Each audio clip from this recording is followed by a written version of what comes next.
샬롬, 반갑습니다. 밤새 평안히 주무셨습니까?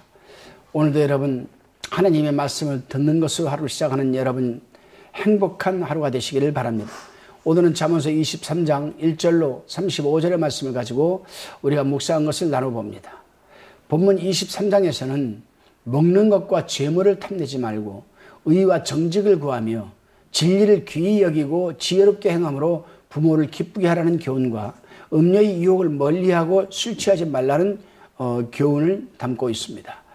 먼저 본문 1절에서 8절까지의 내용을 살펴보면 이 2절에 내가 만일 탐식자여든 내 목에 칼을 둘 것이냐 라고 하였습니다.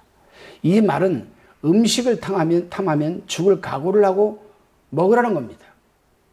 예로부터 음식을 탐하는 자는 미련한 자라고 얘기를 합니다.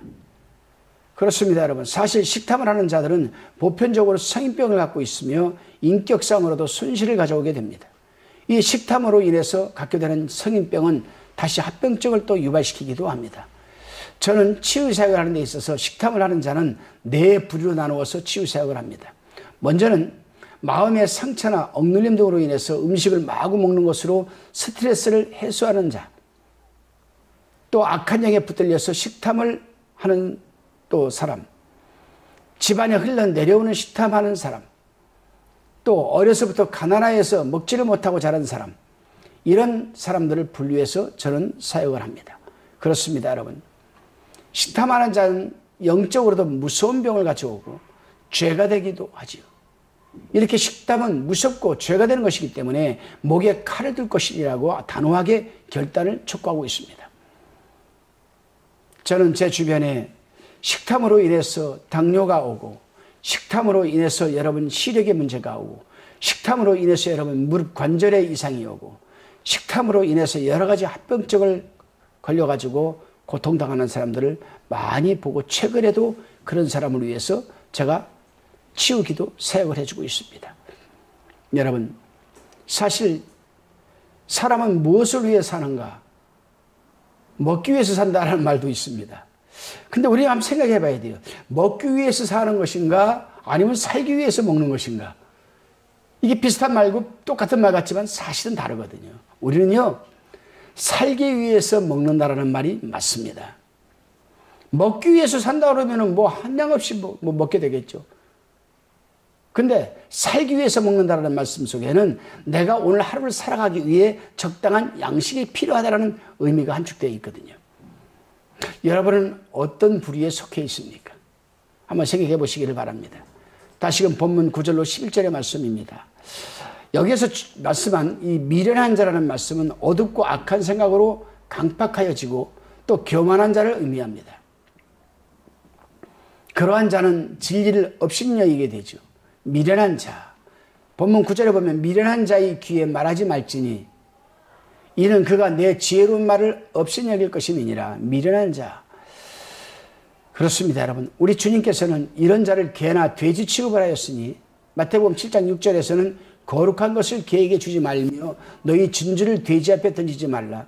저희가 그것을 발로 밟고 돌이켜 너희를 찢어 상할까 염려하라라고 경고해 주셨습니다.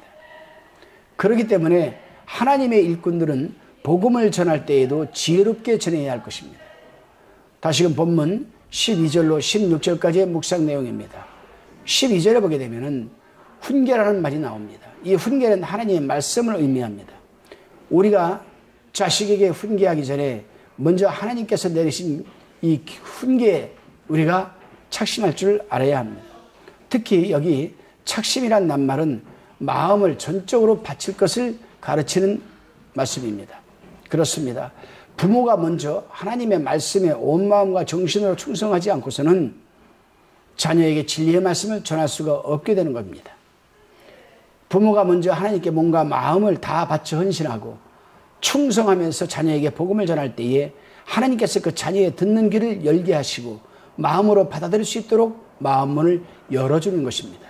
그럼에도 불구하고 자녀가 진리의 말씀을 받아들이지 않을 때에는 그 자녀에게 채찍을 들여야 한다라고 성경은 가르치고 있습니다. 여기서 채찍은 여러 가지가 있겠지만 그것은 부모가 지혜롭게 강한 결단을 내리는 것으로 시작하는 것이라 할 수 있습니다.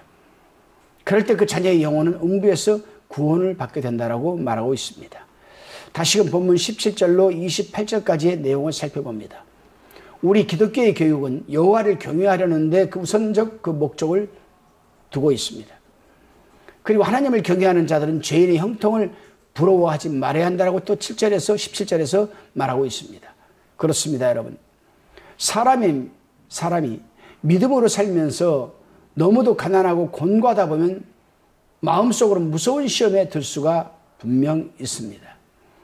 불의한 자, 포악한 자도 잘만 사는데 하나님의 뜻을 따라 정직하게 사는 나에게 어찌 재물을 주지 않으실까 의아심을 갖는 분들이 상당히 많습니다. 그러는 중에 불의하게도 살면서도 형통하게 사는 자를 부러워하는 또 사람도 있습니다. 그러나 우리가 비록 가난하지만 정직하게 살아가는 것을 자랑스럽게 여기고 불의한 방법으로 부하게 되는 것을 부끄럽게 생각할 줄 우리는 알아야 됩니다. 부유함에는 두 가지가 있습니다. 영적인 부유함과 육적인 부유함입니다. 불의한 방법으로 재물을 모아 이 부한 사람들에게는 결코 영적인 부함이 없습니다. 그러나 이것이 하나님의 공의입니다. 마지막 때에는 분명한 심판이 있을 것입니다. 그래요, 여러분. 정직하게 살아가고 가난하지만 영적인 부유함이 있는 사람은 여러분 육적인 부유함도 적을 수가 있는 겁니다. 하나님의 공의에 따라서 그렇게 열어지게 되는 것이죠. 인생이 70이요 강렬한 80이라 했습니다. 80의 인생이 끝나면 분명 하나님 앞에 이 백보자 심판을 받게 될 것입니다. 그때에는 여러분 우리가 전자냐 후자냐 어느 한쪽에 분명히 우리는 서서 심판을 받게 되는 것을 잊지 말아야 합니다. 가장 중요한 것은 자기 주어진 생활 환경에 만족하며 살아가는 것 아니겠습니까? 다시금 본문 29절로 35절까지의 묵상 내용입니다. 29절로 30절에서는 술을 즐기는 자에 대해서 또 교훈을 하고 있습니다. 술은 죄악과 근심과 분쟁을 일으키고 까닭없는 이 창상을 만들어낸다라고 29절에서 말하고 있습니다. 여기서 창상은 이유 없는 상처를 의미합니다. 그렇습니다, 여러분. 술을 즐기는 자들은 항상 얼굴에 상처투성이입니다. 술에 취해 지나가다가 전봇대를 들이받고 술을 또 취해가 지나가다가 엎어져가지고 얼굴을 다 까고 또 술을 취해가 지나가다가 또 이 하수도 맨홀에 빠져가지고 다리가 부러지고 또 술을 취해 지나가다가 차 지나가는데 달려들었다가 또 얻어 터져가지고 또 병원에 입원하고 온통 상처투성이죠. 그래요, 여러분. 그런 사람은 그 다음날 아침에 자기가 어떻게 다쳤는지도 모릅니다. 이런 것들이 모두가 까닭없는 창상이 만들어지는 것 아니겠습니까? 좀 더 깊게 말씀을 드리자면 술에 취해서 자기 몸을 망가뜨리는 사람은 자기 스스로가 그 몸을 물어뜯어 상하게 하는 것과 마찬가지인 겁니다. 왜 그렇습니까? 술에 취하면 불안해지고 눈에 판단력이 흐려지고 현실을 망각하기 때문이라고 34절, 35절에서 밝히고 있습니다. 여러분, 물론 우리 예수 믿는 사람들은 술을 좋아하지 않습니다. 또 먹지도 않습니다. 대수인 대로 술을 여러분 멀리 해야 됩니다. 그럴 때 여러분에게 여러 가지로 유익한 것들이 여러분 채워주는 줄로 믿으시기를 바랍니다. 기도드리시겠습니다. 살아계신 하나님, 탐식하지 않게 해주셔서 감사합니다. 영적으로 부하게 해주셔서 감사합니다. 늘 취하지 않게 해주셔서 감사드립니다. 이 모습 이대로 주님 앞에 갈 때까지 지키게 하옵소서. 믿사옵고 감사드리며 예수님의 이름으로 기도하옵나이다. 아멘.